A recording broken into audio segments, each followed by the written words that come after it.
Hello everyone. So Kamath hotel पे discussion करेंगे। Q4 के रिजल्ट आए हैं कंपनी के। कॉन कॉल भी हुआ है, शॉर्ट डिस्कशन रहेगा, बहुत ऐसा इंटरेस्टिंग कुछ है नहीं डिस्कस करने को। बिजनेस मॉडल इनका डिटेल में हमने कवर किया हुआ है लास्ट क्वार्टर में, उसका लिंक वगैरह आपको डिस्क्रिप्शन में मिल जाएगा।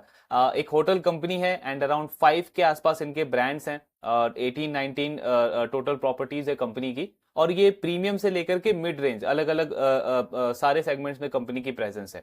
सो Q4 का रिजल्ट अगर आप देखोगे कामत होटल का, तो रेवेन्यू टर्म्स में 9.5% की ग्रोथ देखने को मिली है। एवरेज काइंड ऑफ ग्रोथ है ऑफ कोर्स। देन सिक्वेंशियली 17% से कंपनी का रेवेन्यू डिक्लाइन आया है, तो ये काफी नेगेटिव लगता है बिकॉज वैसे तो सीजनैलिटी इनकी ऐसी रहती है कि Q3 का जो रेवेन्यू है वो अच्छा होता है, देन Q4 में रेवेन्यू डिप करता है। बट आप लास्ट 3 इयर्स का अगर डेटा देखोगे तो ये जो quarter on quarter D growth है ये सबसे ज्यादा है पिछले 3 साल के अंदर, तो ये एक नेगेटिव है। देन इबिटा में 6.4% का ग्रोथ है, of course below average kind of growth देखने को मिली है। एंड पैट में आपको दिखेगा 424% का ग्रोथ है। 2 करोड़ का पैट जो है वो 11 करोड़ हो गया है। एक्चुअली इनकी जो कोर प्रॉफिटेबिलिटी है उसमें इंप्रूवमेंट जरूर आया, ग्रोथ जरूर आया, लेकिन इतना बड़ा जो जंप हमको देखने को मिल रहा है ये मेजरली टैक्स एक्सपेंस जो कंपनी का कम हुआ है लास्ट ईयर के कंपैरिजन में, उसकी वजह से है। अदरवाइज उसको एक्सक्लूड करके अगर आप इनका पीबीटी देखोगे तो उसमें 100% का ग्रोथ है। 8 करोड़ का पीबीटी 16 करोड़ हुआ है, और टैक्स में हमको ज्यादा ग्रोथ, सॉरी पैट में हमको ज्यादा ग्रोथ ऑफकोर्स टैक्स बेनिफिट की वजह से देखने को मिल रहा है। फुल ईयर बेसिस में 19% का ग्रोथ है, इबिट्टा में 14% का ग्रोथ है। पैट में 4% इसलिए दिख रहा है बिकॉज लास्ट ईयर इन्होंने एक प्रॉपर्टी सेल किया था तो अदर इनकम ज्यादा था, उसको एक्सक्लूड करके देखोगे तो फुल ईयर बेसिस में पैट में काफी अच्छा ग्रोथ देखने को मिला है। देन जो इनके की ऑपरेशन मेट्रिक्स हैं, सबसे पहले एआरआर का नंबर अगर आप देखोगे तो वाई अच्छा ग्रोथ है, प्लस सिक्वेंशियली भी एक जंप है इसमें। 6377 का एआर था कंपनी का लास्ट क्वार्टर में, इस क्वार्टर में 6500 का एआर है। तो मतलब कि आपका जो सीजन है वो Q3 में अच्छा अच्छा होता है जनरली, उसके बाद भी एआरआर का नंबर कंपनी का Q4 में इंप्रूव हुआ है, सो ये चीज काफी अच्छी है। ऑक्यूपेंसी का नंबर भी आप देखोगे ओवरऑल 65% के आसपास है, लास्ट क्वार्टर में भी इतना ही था, तो ऑक्यूपेंसी स्टेबल है, एआरआर में अच्छा इंप्रूवमेंट है, ऑपरेशन मैट्रिक्स ओवरऑल अच्छे आए हैं कंपनी के। लास्टली कंपनी ने गाइडेंस दिया है अपना FY26 के लिए, नेक्स्ट फाइनेंशियल इस फाइनेंशियल ईयर के लिए। सो कंपनी कह रही है नंबर ऑफ प्रॉपर्टीज जो हमारी 19 है इसको हम 26 करेंगे इन FY26। जो रूम्स हमारे पास टोटल 1800 है उसको हम 2500 करेंगे FY26, तो यहाँ पे काफी बड़ा एडिशन कंपनी करने को देख रही है। देन एआरआर पे इन्होंने पहले भी गाइडेंस दिया था कि 7500 लेके जाने का टारगेट है, सेम उस गाइडेंस को मेंटेन किया है, और इसी फाइनेंशियल ईयर में FY26 में ही 7500 का एआरआर कंपनी टारगेट कर रही है। बट रेवेन्यू में अगर आप ग्रोथ गाइडेंस देखोगे तो काफी एवरेज या वीक नंबर लगता है। 370 करोड़ के आसपास रेवेन्यू इनका इसी फाइनेंशियल ईयर में आया है FY25 में। मैनेजमेंट बोल रहा है कि नेक्स्ट ईयर 400 करोड़ का रेवेन्यू हम प्लान कर रहे हैं, मतलब 9% के आसपास का ग्रोथ, काफी बिलो एवरेज ग्रोथ है। और debt I mean deleveraging phase में है ये बिजनेस, बहुत बड़ा डेट रिडक्शन किया है, 400 करोड़ के आसपास का डेट था इनका, अभी ऑलमोस्ट 100 करोड़ कर दिया इन्होंने। अगले साल यहां पे कंपनी कह रही है कि 50 करोड़ इस डेट को करने का प्लान है हमारा by the end of FY26। तो ये इनका गाइडेंस या आउटलुक है इस फाइनेंशियल ईयर के लिए। अब सबसे पहले रिजल्ट की बात करते हैं, तो रिजल्ट ऑफ कोर्स वीक है, मैं आई मीन मिक्स भी नहीं बोलूंगा, वीक नंबर्स इन्होंने रिपोर्ट करे हैं, क्योंकि 9% का वाई ग्रोथ है प्लस 17% का डिप कंपनी के रेवेन्यू के अंदर। दूसरा एक और पॉइंट देखोगे, इबिट्टा सिर्फ 6% से ग्रो किया है और मार्जिन में बिल्कुल इंप्रूवमेंट नहीं है। लास्ट ईयर को फोर्थ क्वार्टर में आई थिंक 27% के इबिट्टा थे, इस बार भी फोर्थ क्वार्टर में बिल्कुल 27% का ही मार्जिन इन्होंने रिपोर्ट करा है। पैट में जो आपका ग्रोथ आया है वो मेन हमारा थीसिस भी वही था कि डी लेवरेजिंग फेज में है तो फाइनेंस कॉस्ट रिड्यूस होगा और वहां से पैट को बूस्ट मिलेगा, सो उस वजह से कंपनी का पैट ग्रोथ अच्छा आया है। बट ओवरऑल अगर हम बाकी मैट्रिक्स देखें तो काफी वीक नंबर्स लगते हैं। सबसे पहले कॉन कॉल में मैनेजमेंट ने एक्सप्लेनेशन दिया है कि क्वार्टर ऑन क्वार्टर इतना बड़ा डिप क्यों आया है। सो इनका बिजनेस का 35 से 40% जो रेवेन्यू है वो इनका F&B से आता है, जो आपका फूड एंड बेवरेजेस हो गया, प्लस आपका जो अदर एंसिलरी सर्विसेज होता है, स्पा वगैरह और जो अदर सर्विसेज आप प्रोवाइड करते हो, वहां से 35-40% रेवेन्यू आता है। कंपनी का कहना है Q3 में आपका फेस्टिव सीजन था, बहुत सारे फेस्टिविटीज थे, फिर आपके वेडिंग सीजन काफी स्ट्रांग था, क्रिसमस था, न्यू ईयर था, तो इन सारी चीजों की वजह से हमारा जो बैंकेट वाला सेगमेंट है, जो केटरिंग वाला सेगमेंट है, अदर इनकम वाला सेगमेंट है, उसमें अच्छा ग्रोथ देखने को मिला है। और Q4 में क्योंकि वेडिंग्स वगैरह नहीं थी इस वजह से ये डिक्लाइन देखने को मिला है। लेकिन एक्चुअली में अगर आप देखोगे तो जरूर जनरली ऐसा ही होता है कि Q3 में वेडिंग्स ज्यादा होती है, बट इस बार Q4 में भी काफी स्ट्रॉन्ग वेडिंग्स हैं। जैसे हम काफी सारी ज्वेलरी कंपनीज को भी ट्रैक करते हैं, उन सबकी मैनेजमेंट ने Q3 के कॉन कॉल में काफी स्ट्रॉन्ग कॉन्फिडेंस दिखाया है Q4 के ग्रोथ को लेकर भी। सो उस पॉइंट ऑफ व्यू से अगर हम देखें तो इतना बड़ा डिप थोड़ा नेगेटिव लगता है कंपनी के रेवेन्यू पॉइंट ऑफ व्यू से। हालांकि मैनेजमेंट का यही रैशनल है कि Q4 में क्योंकि इतना ज्यादा आपका ये एक्टिविटीज नहीं हुई, तो हमारा जो अदर इनकम वाला कंपोनेंट है वो डी ग्रो करा है। जैसे कार पार्किंग से जो हमको एक्स्ट्रा रेवेन्यू आता था, या स्पा वगैरह या अदर सर्विसेज जो क्लाइंट्स वगैरह लेते थे, वो वाला रेवेन्यू हमारा एक्सक्लूड हो गया फोर्थ क्वार्टर के अंदर। देन दूसरा पार्ट आता है कंपनी के एक्सपेंशन प्लान को लेकर के। गाइडेंस जो इन्होंने दिया है सिर्फ 9% रेवेन्यू का। सो मैनेजमेंट खुद एक्सेप्ट कर रहा है कि हमने काफी एक्सट्रीम कंजर्वेटिव गाइडेंस दिया FY26 के लिए, बिकॉज जिस तरीके से मैक्रो लेवल पे चीजें चल रही हैं उसको देखते हुए। सो एक तो जैसे टैरिफ वॉर आपका चल रहा है, तो कंपनी का कहना है कि उसको लेकर के हो सकता है कि कॉर्पोरेट की बुकिंग्स अच्छी ना रहे, कॉर्पोरेट का माहौल अच्छा ना हो। सो वहां पे रेवेन्यू थोड़ा हमारा म्यूटेड रह सकता है। दूसरा, कश्मीर का भी अभी जो रिसेंट इंसिडेंस हुआ है, सो उसकी वजह से भी चीजें अनसर्टेन हैं कि आगे चल के टूरिज्म का माहौल कैसा रहने वाला है। तो इन दोनों चीजों को देखते हुए हमने रेवेन्यू का गाइडेंस काफी कंजर्वेटिव दिया है, 9% के आसपास।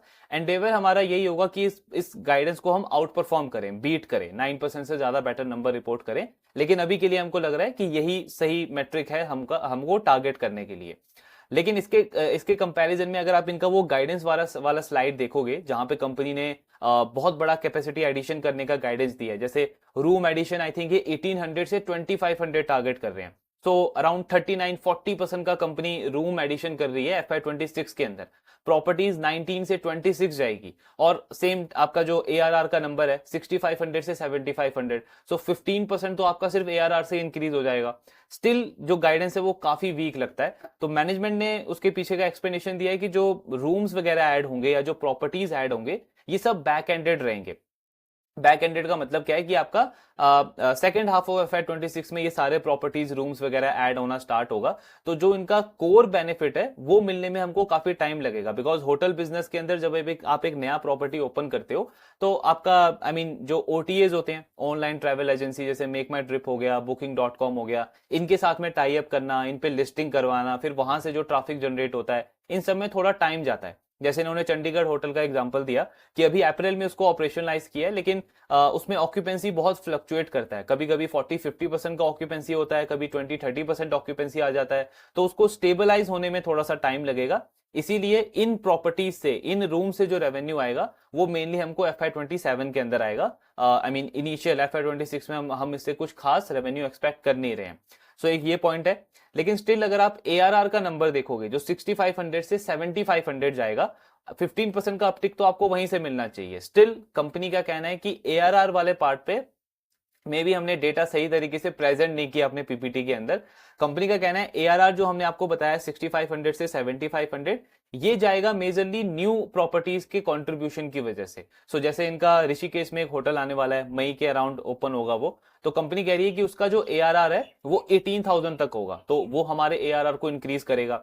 देन एक और इनका देहरादून में एक और प्रॉपर्टी आ रही है जिसका ARR 8,000 से 10,000 होगा, तो वो भी इनके मेन ARR को पुश करेगा। तो कंपनी कह रही है ARR जो हमारा इंक्रीज होगा वो न्यू प्रॉपर्टीज के एडिशन से होगा, लेकिन रेवेन्यू में कंट्रीब्यूशन इनका नहीं आएगा इस फाइनेंशियल ईयर के अंदर एटलीस्ट, बिकॉज उसमें टाइम लगता है। तो ये पूरा इन्होंने एक्सप्लेनेशन दिया है। देन एक और नेगेटिव गाइडेंस हम बोल सकते हैं इबिट्टा मार्जिन को लेकर के।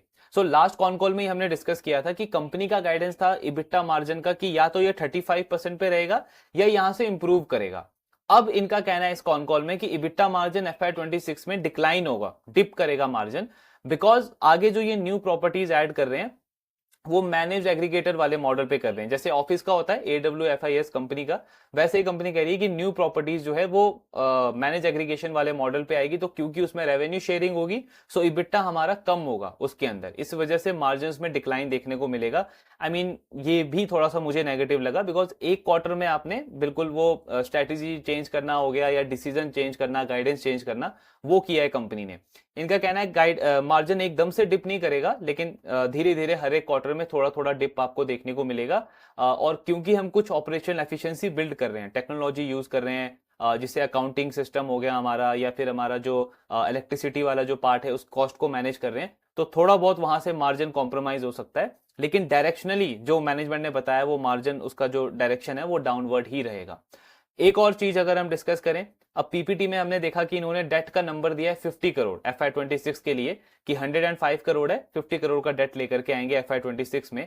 कॉन कॉल में मैनेजमेंट कह रहा है कि जो डेट का टारगेट है हमारा वो 75 से 80 करोड़ के बीच में है, बिकॉज हमें कोई जल्दी नहीं है डेट रिड्यूस करने की, और एक्चुअली में वो होनी भी नहीं चाहिए। डेट इनका रीजनेबल लेवल पे है, कोई बहुत बड़ा डेट नहीं है। एक्चुअली कंपनी को फोकस करना चाहिए आगे और एक्सपेंशन के ऊपर, ग्रोथ के ऊपर। सो कंपनी कह रही है कि 70-80 करोड़ तक डेट लेके आने का टारगेट है हमारा FY26 में, और जो हमारे पास कैश अवेलेबल होगा उसको हम अपॉर्चुनिटीज एक्सप्लोर करेंगे कि मार्केट में कोई एक्विजिशन अपॉर्चुनिटी है, मर्जर अपॉर्चुनिटी है, या फिर कोई नया एक्सपेंशन हम कर सकते हैं कहीं पे, उन सारी चीजों के लिए एक्सप्लोर करेंगे। बट आई मीन पीपीटी में फिर इन्होंने वो 50 करोड़ का नंबर दिया हुआ है डेट का, तो वहां पे भी गाइडेंस थोड़ा सा डिफरेंट है कंपनी का कॉन कॉल के अंदर। सो ये सारी चीजें हैं। अब इन टर्म्स ऑफ अपॉर्चुनिटी अगर आप देखोगे तो जो लुक्रेटिव अपॉर्चुनिटी लास्ट क्वार्टर में हमने डिस्कस करी थी वो बिल्कुल नहीं लगती है, बिकॉज उस टाइम पे चीजें क्या थी कि ऑलमोस्ट 25-28% पे ग्रो कर रहा है बिजनेस, बिल्कुल पूरे सेक्टर का जो लीडर है उसके बिल्कुल पैरेलल या उससे थोड़ी बेटर परफॉर्मेंस है। मार्जिन में कंपनी का गाइडेंस काफी अच्छा है। डी लेवरेजिंग फेस में है बिजनेस, तो आई मीन ऑपरेटिंग लेवरेज मिलना कंटिन्यू रहेगा, पैट का ग्रोथ काफी ज्यादा रहेगा, और उसके साथ में पीई जो है स्टॉक का वो अराउंड 20-25 के रेंज में था, तो एक बहुत बड़ा री रेटिंग का चांस था। यही हमारा मेन थीसिस भी था।